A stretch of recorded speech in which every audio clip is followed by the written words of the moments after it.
Lennon shared of his experience. He said, "I felt like a hollow temple filled with many spirits, each passing through me, each inhabiting me for a little time and then leaving to be replaced by another." Yucky. Amen? He's talking about possession here. Talking on the writing of his songs, he says, "I don't know who the bleep wrote it. I'm just sitting and the whole bleeping thing comes out." They're getting these songs from the devil himself. Later he said, "I've sold my soul to the devil." In another interview later in his life, Lennon said, "The whole Beatle idea was to do what you want, right? Do what thou wiltst."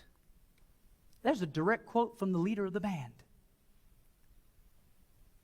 Timothy Leary, a Harvard professor and Crowley follower, referred to the Beatles as the four evangelists and stated that rock music was as much as a deconditioner as psychedelic drugs. It is designed to blow your mind and suspend your conditioned reflexes. Listening to a Beatles album is an hour of deconditioning. Whoa! It's even more powerful if you know who Timothy Leary is and what he did, a professor at Harvard. He actually would experiment with LCD, not LCD. I'm a techie guy, I'm sorry.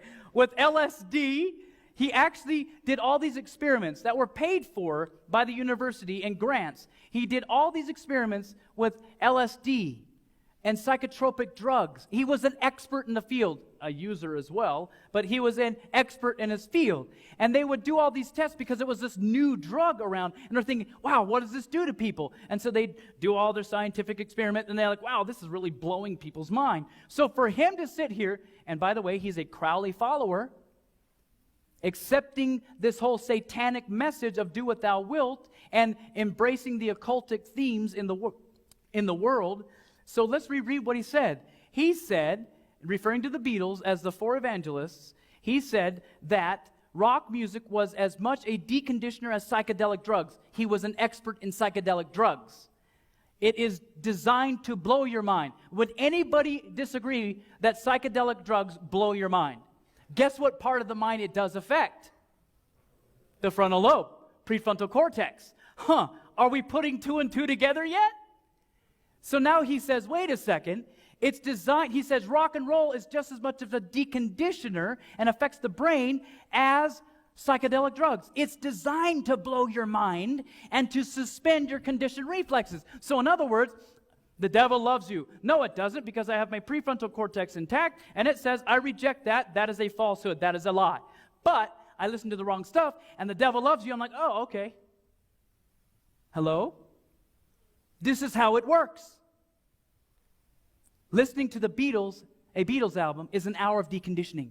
Yet it's sold under the lie that you're free to do whatever you want. You're your own man. No, you're not. You're just becoming a drone like everybody else. It's when you become a Christian and have your eyes opened and you see these things that you are free indeed. Oh, I wish I would have seen this when I was a lot younger.